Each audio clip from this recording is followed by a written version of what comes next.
코너, 그리고 동시에 가장 많은 뉴스거리를 만드는 코너죠. 월간 아무개 시간입니다. 월간 정두원, 월간 정청래를 한 달에 한 편씩 보내드리고 있는데요. 대선 국면이 되면서 좀 패널을 다양하게 늘려달라는 청취자들의 요구가 있었습니다.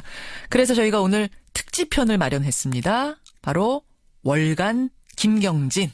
예, 국민의당 김경진 의원 나와 계십니다. 김경진 의원님 어서 오세요. 반갑습니다. 국민의당 김경진 국회의원입니다. 많이 바쁘시죠? 예, 정신없습니다. 얼굴이 조금 헬스케지셨어요. 예, 줄어들었습니다. 작아지셨어요. 예. 아니, 선거 때 그냥 저절로 체중을 뺄 수 있는 허리살이 한 1인치는 벌써 줄은 것입니다. 1인치는 줄어도 열심히 뛰고 계세요.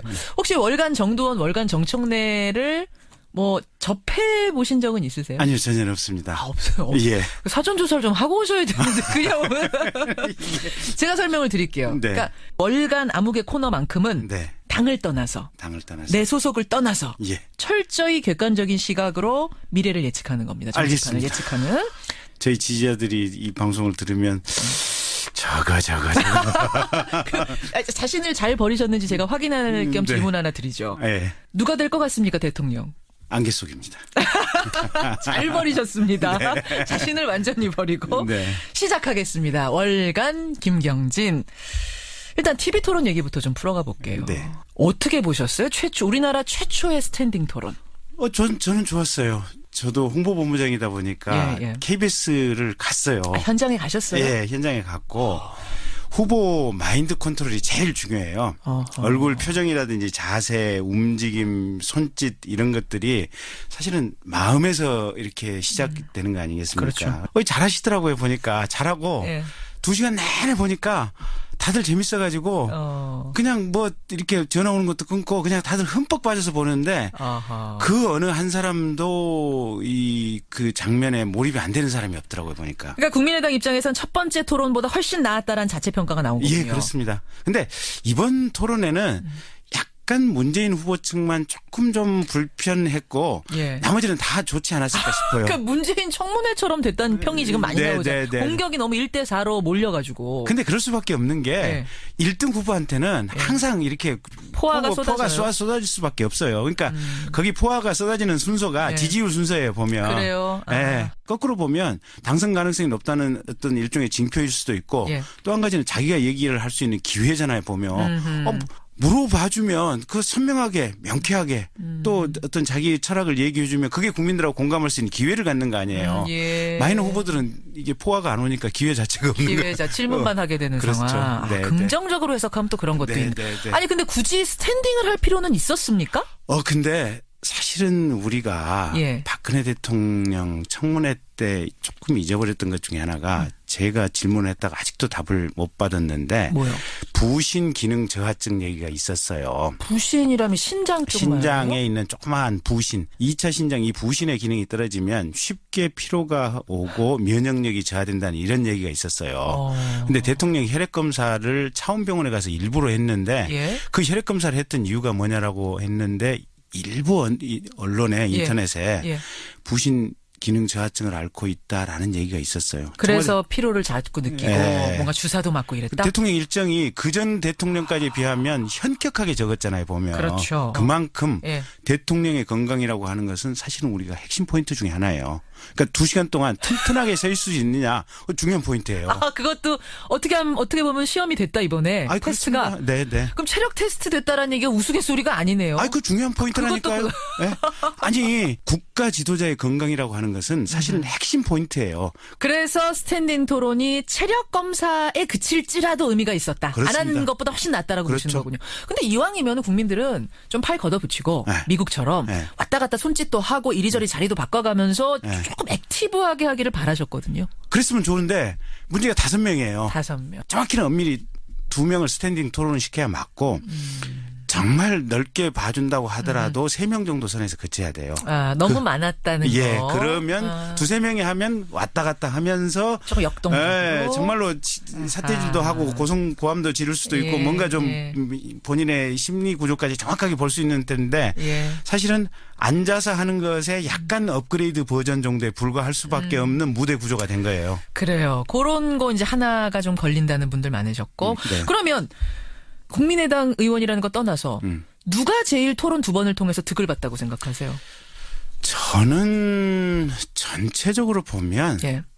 이번 대선 후보들 제 마음에 드는 사람 없어요. 이게 없으십니까?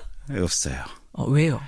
뭐랄까 강렬한 미래 비전이 나와야 되는데 예. 강렬한 미래 비전이 없어요. 미래를 이런 방향성으로 끌고 가겠다라고 하는 콘텐츠와 이 콘텐츠를 설명하는 방식이 폭풍같이 이렇게 뚫고 들어오는 예. 이런 매운맛을 가진 후보가 없어요. 아하. 비교적 홍준표 후보나 심상정 후보가 예. 약간 가까울 수는 있는데 문제는 홍준표 후보 같은 경우는 사실은 콘텐츠의 내용 자체가 예. 너무 부실하고 너무 부실해서. 품격이 떨어져요. 좀 거칠게 얘기하면 저런 분은 절대로 후보 대통령이 돼서도 안 되고 후보가 돼서도 안 된다라는 생각이에요. 그 정도로 품격이 떨어지더라. 예. 그러다 보니까 예.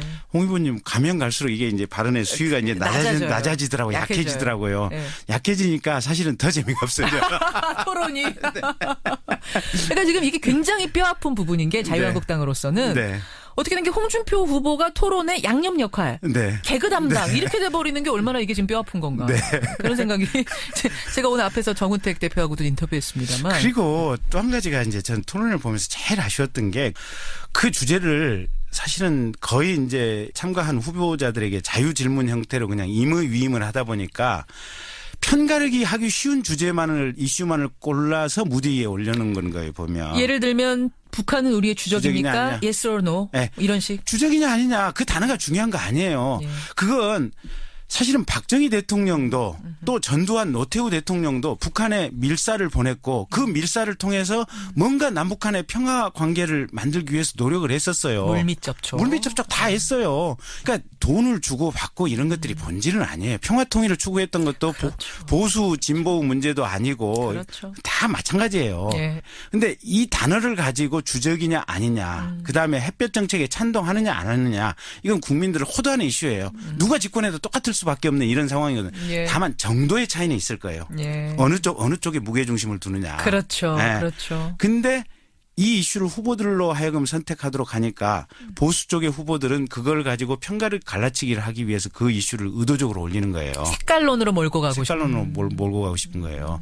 근데 저는 정작 예. 제가 이 이슈를 선택하는 이슈 선택팀이라 했다면 네.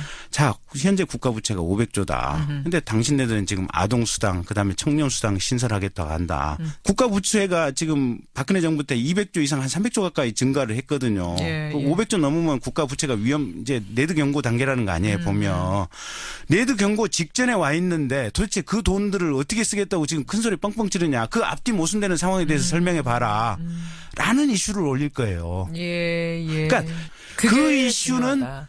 후보들이 사실 어느 후보도 답하기 껄끄러워요. 아하. 어쩌면 예. 비교적 양심적으로 보이는 유승민 후보 같은 사람은 그래서요 복지 있는 거 지금보다 또 줄여야 되고요. 빚 갚기 위해서는요 세금 더 올려야 되고요. 이렇게 얘기하는 후보가 당선 가능성은 적지만 유승민 같은 사람은 그나마 조금 가능했을 수도 있다고 봐요. 개인적으로는.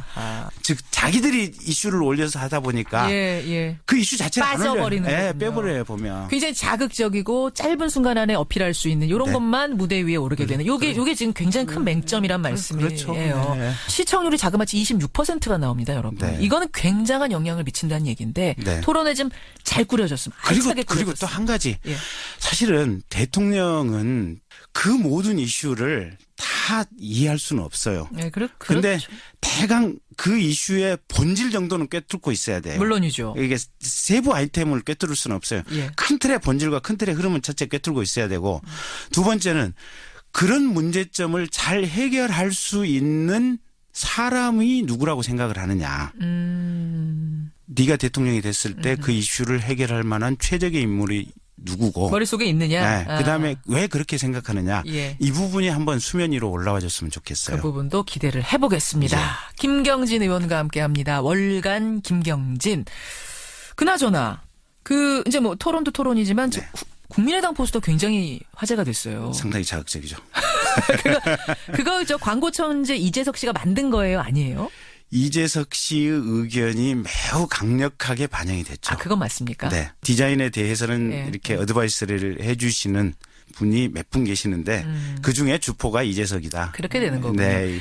국민의당이란 이름은 일부러 뺀 건 맞습니까? 그렇습니다.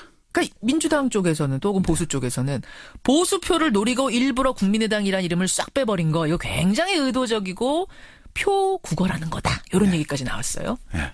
어떻게 보세요? 뭐 그렇게 읽어주든 말든. 아니 근데 실은 이제 제가 홍보 본부장 아닙니까? 예, 예. 일단 이 디자이너들하고 얘기를 해보고 나서는 깜짝 놀란 게 예. 천하의 고집통들이에요. 아 디자이너들이 광고 디자인 하시는 예. 분들이. 단어 바꾸자고? 안 해. 어허. 이거 우리 정치 문법에 안 맞는다. 그건 니들 생각이고. 그러면 이 디자인 포스터 디자인에서는 국민의당이라는 이름이 빠지는 게 더 낫다라고 광고 디자이너들은 본 거예요? 그분 설명은 예. 이런 얘기예요. 예. 당의 색깔 예. 진한 초록색이 다 들어가 있지 않느냐. 바탕에 초록색이 들어가 있지 않느냐. 그다음에 국민이 이깁니다라고 어깨띠에 이 휘장 안에 어깨띠 안에 국민자가 바로 밑에 들어오는데 예. 당명이 들어가면 국민의당하고 국민이 이깁니다 하면 국민자가 두 개가 연거푸 들어간다. 그걸 왜 굳이 그렇게 넣느냐. 당 로고 색깔, 안철수의 이름, 예. 3번 기호 자체 그것만 봐도 누가 봐도 국민의당이다. 국민의당이라는 당 들어가는 것 자체가 그리 중요하지 않다. 가장 최대한 심플하게 만들어야 된다. 강력한 느낌을 줘야 된다. 그러니까 정치 문법이 아니라 광고 문법으로 보시라. 네. 눈에 띄게. 보통 사람들의 느낌에서 가장 강렬한 느낌을 받을 수 있는 컨셉이 뭐냐. 예. 그럼에도 불구하고 제가 마음에 안 들었어요. 그래서 왜요? 아니, 어쨌든 그런 저희는 이제 정치적인 분에 당명이 빠진다고 하는 것은 이게 논란의 소리도 있고 오히려 당에서는 마음에 안 들었다. 그렇죠. 저에 대한 책임 추궁의 문제도 있고 입씨름을 좀 하다가 이게 해결이 안 될 문제예요. 그래서 디자이너 그룹들과 후보를 직접 대면을 시켜서 상황이 이렇습니다. 후보께서 결정하시죠. 이랬더니 안 후보가 결정하신 거예요? 네, 안 후보가 뭐 고민합니까? 전문가들 뜻대로 하지. 전문가 의견 듣자. 네, 전문가들이 그렇게 의견이 그렇게 한다면 그거 수용해야 됩니다. 그러니까 보수표를 노리고 국민의당이라는 이름을 뺀 건 아닌데 결과적으로는 보수표 그렇게 해석들 보수적인 효과까지 난 거예요.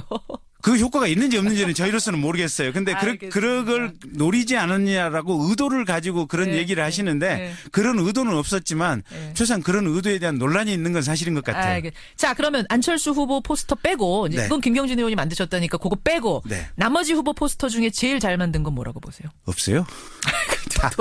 그러시면 또 안 되죠. 대동소이해요. 대동소이요? 네. 조원진 의원 건 많이 다르잖아요. 곰돌이 옆에 그려놓은. 네, 조금 귀엽긴 해요. 옛날에 보면 그 자극적인 포스터들이 몇 개 있어요. 보면 상반신 이렇게 벚꽃 찍은 조경태 의원이 옛날에 조경태 의원이었죠. 맞아요. 뭐 모든 것을 낱낱이 보여드리겠습니다. 뭐 숨길 게 없습니다. 자, 재미있습니다. 월간 김경진 함께하고 있습니다. 보수정당 얘기 잠깐 해볼게요. 네. 보수정당. 바른정당의 유승민 후보 지금 바른정당 안에서 사퇴하라는 목소리가 나왔습니다. 그것도 선대위 부위원장인 이종고 의원이 이대로 지지율 오르지 않으면 사퇴하고 안철수 후보를 지지해야 된다 이런 얘기했어요. 국민의당하고 무슨 얘기가 된 겁니까? 없어요. 아닙니까? 대체 그럼 이게 무슨 일입니까? 그러니까 이제 저런 거죠. 보수 쪽에서는 문재인 후보를 선택하면 안 된다. 그건 문재인 후보가 대통령이 됐을 때는 최악의 결론이다라고 보수 쪽에서는 판단을 해서 어차피 보수 쪽 후보는 이번에 안 되니까 그러면 그나마 상대적으로 선택 가능한 보수 입장에서 선택 가능한 안철수 후보에게 표를 몰아주자라는 입장이 보수 쪽에 분명히 있어요. 그러면 그 표가 저희한테 오는 것은 저희는 고맙죠.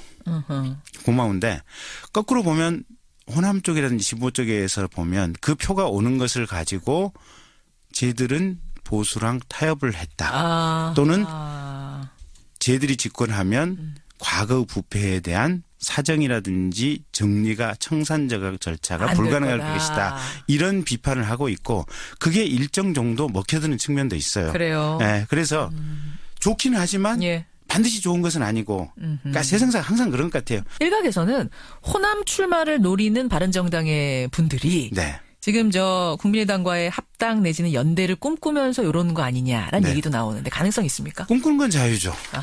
그렇지만 지금 현재 상태에서 대통령 후보 단일화를 그런 방식으로 할 의사는 안철수 후보에게는 전혀 없다. 전혀 없다. 바른정당과 손잡을 생각 전혀 없고 그 지지를 뭐 호소할 생각도 없고. 아니 지지 호소는 그러니까 그분들이 표를 주겠다고 바른정당 지지하셨던 분들이 저에게 표를 주겠다면 고마운 일에 대환영이에요. 보수표, 대구 경북표 저희 안철수 후보에 주는 거 감사하다. 그 마음 받아서 안철수 후보가 대통령 되면 국민 통합을 하고 국가 전체를 경영하는데 그 동력으로 잘 쓰겠다. 주시면 귀하게 쓰지만 먼저 손 내밀면서 주십시오라고 아니, 바른정당에 하진 않겠다. 바른정당과의 연대를 통한 방식으로 지지를 호소하지는 않겠다. 그건 아니다. 그 지지하셨던 분들에게도 역시 마찬가지로 지지를 호소하지만 그 바른정당을 통해서 하는 이런 방식은 아니다. 특히 이종구 의원이나 이런 몇몇 분 의원의 어떤 소개팅 주선처럼 이렇게 가는 방법은 아니다. 아니다. 알겠습니다. 바른정당 얘기. 이제 18일 남았습니다. 대선까지. 지금 구도를 굳이 좀 나눠보자면 2강 1중 2약 정도. 2강 3약이죠. 2강 3약으로. 홍준표 의원 10%까지도 나오시던데. 10%도 의미가 없어요. 의미 없습니까? 네. 당선 가능성을 보면 제로인데요. 뭐. 그러면 남은 이 18일 동안 마지막 변수라면 뭐라고 보세요? 남은 변수. 그러니까 가령 후보 캠프 내부에서 대형 사고가 나오는 것. 스스로 사고를 치는 경우. 스스로 사고가 나는 것. 이렇게 무슨 정치 자금을 배달하려고 하다가 이게 어떤 터진다든지 아니면 과거에 이제 후보 캠프의 핵심에 있었던 사람이 과거에 뇌물이나 불법 정치 자금을 냈던 것이 우연히 터진다든지. 근데 그런 것들은 예측 불가능한 변수들이에요. 그러네요. 네. 또 실수. 결정적인 폄하 발언이라든지 말 실수 하나도 이거 발 잡는 거잖아요. 발목 잡는 거잖아요. 그래서 그런 부분이 가장 결정적인 변수고 실제 이제 우리가 인간이 할 수 있는 현실적인 범위 내에서 점검을 해봐야 될 것은 각자 자기 지지층들의 투표율이에요. 투표율. 네. 그러니까 투표를 하겠다고 말을 하는 거하고 나 공부 열심히 할래라고 하는 거하고 실제 공부 열심히 오는 거하고는 또 다른 문제예요. 보면. 집에서 열심히 하겠다 하는 것과 진짜 독서실 가는 건 다르다. 우리 항상 담배 끊겠다고 연차되면 우리 아버지 공원에 했잖아요. 얼마나 실천해내느냐 얼마나 투표장으로 나오느냐 이 문제. 저희는 거꾸로 보면 50대 60대 근데 특히 이제 보수층들의 반사적 대안으로서의 지지가 굉장히 사실은 많아요 보면. 그러니까 저희에 대한 지지는 공고 강렬하진 않아요 문재인 후보 측처럼. 그렇게 단단하진 않다. 근데 저희가 볼 때는 저희 층을 찍을 의향이 있거나 지지하는 사람들 같은 경우는 여론조사 받는 것도 귀찮은 사람들이에요. 왜요? 적극적인 뜨거운 지지가 아니니까. 그러니까 문재인 쪽을 지지하는 사람은 이번에 반드시 여론조사부터 받아서 문재인 지지의 동력을 만들어야 되고 문재인 지지가 가시화될 수 있도록 선거 과정부터 노력을 해야 된다는 사람들이에요. 근데 저희는 조금 달라요 결이. 그러면 그 말씀은 더 숨어있는 샤이 안철수가 있다고 보시는 거예요? 거죠.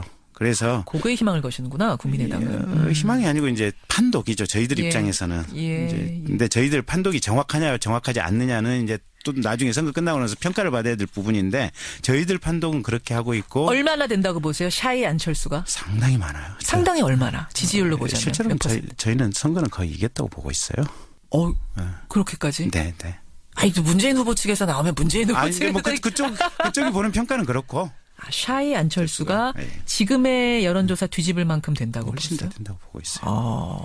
야 흥미로운 지점이. 자, 과연 18일 후에 국민들은 어떤 선택을 할지. 지금 김경진 의원의 예측처럼 정말 샤이 안철수가 확 나와서 투표장까지 가서 지금의 지지율을 뒤집으면서 대통령이 될지.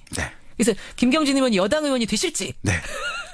아니면 예측이 물거품되고 저도 샤이 안철수란 존재하지 않았던 걸로 판독이 될지 이걸 지켜보겠습니다. 저도 여당 의원 좀 되고 싶어요. 아니 이게 국회의원을 해보니까 상임위에서 여당 의원이 정말 힘이 있어요. 자, 호소 그만하시고요. 월간 김경진 오늘 특집편으로 꾸몄습니다. 정말 바쁘신데 김 의원님 감사드리고요. 고맙습니다. 다음에 또 월간 김경진 한 번 더 하죠. 재밌네요. 고생하셨습니다. 감사합니다. 월간 김경진 국민의당 김경진 의원이었습니다.